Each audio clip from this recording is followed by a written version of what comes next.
Bank ডাকাত শিবপ্রসাদ মুখোপাধ্যায়, তাকে ধরতে মরিয়া হয়ে উঠেছে আবির চট্টোপাধ্যায়। আর এই দুজন তারকার আভাস কিন্তু আমরা টিজারেই পেয়েছিলাম।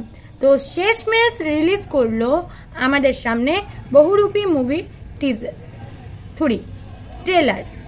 এলো নন্দিতা রায় এবং শিবপ্রসাদ মুখোপাধ্যায়ের যুগলবন্দিতে বহুরূপী ট্রেলার। গত বছরেও কিন্তু পুজোর সময় এসেছিল রক্তবীজ, যেটা বক্স অফিসে আলাদা লেভেলেরই একটা কালেকশন করেছিল আর হঠাৎ করে গেম চেঞ্জার হিসেবে নিজেকে প্রমাণ করেছিল।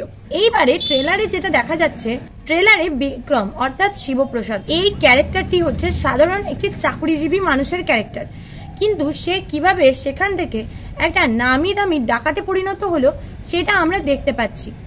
এছাড়াও সেই সিস্টেমে থাকা একজন সৎ অফিসার অর্থাৎ এসআই হিসেবে আমরা দেখতে পাচ্ছি আবির চট্টোপাধ্যায়কে, যার ক্যারেক্টারটা হচ্ছে সুমন্ত ঘোষালের ক্যারেক্টার। এছাড়াও এখানেই শেষ না, কৌশানী মুখোপাধ্যায়কেও আমরা কিন্তু দেখতে পাচ্ছি, সেটাও আবার শিবপ্রসাদ অর্থাৎ বিক্রমের সঙ্গিনী হিসেবে। আর আবির চট্টোপাধ্যায়ের বিপরীতে রয়েছে রীতা ভরি।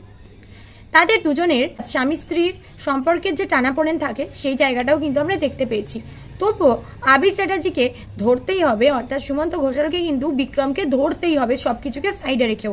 অনেক বছরের অপেক্ষার পর অবশেষে এই বহুরূপী মুভিটা আসতে চলেছে আমাদের মাঝখানে। এর প্ল্যানিং শুরু হয় মোটামুটি 2011 সাল থেকে, আর বহুত দিনের ইচ্ছা সবে সম্পূর্ণ হতে চলেছে। যদিও বা এখানে প্রচুর অ্যাকশন দৃশ্য রয়েছে। বেশ কিছু অ্যাকশন দৃশ্য শুট করার সময় শিবপ্রসাদ গুরুতরভাবে আঘাত পান এবং হসপিটালে অনেকদিন ভর্তিও ছিলেন। তারপর তিনি এখন সুস্থ হয়ে ওঠার পরে আবারও শুটিংয়ে ফিরে আসেন এবং সেই গোটা শুটিংটাকে কমপ্লিট করেন, আর সেটাই উপহার দিতে চলেছেন এই পুজোতে আমাদেরকে বহুরূপীর মধ্য দিয়ে। তো চলো, আমি তো খুব এক্সাইটেড যে কি হতে চলেছে। বহুরূপীর যে গানটা তোমরা দেখেছো কিনা জানি না, একটা গান বেরিয়েছিল কিছুদিন আগে যেখানে কৌশানীকে অনেক বেশি মার্ক করা হয়েছিল এবং শিবপ্রসাদকেও কিছু কিছু জায়গায় দেখানো হয়েছে।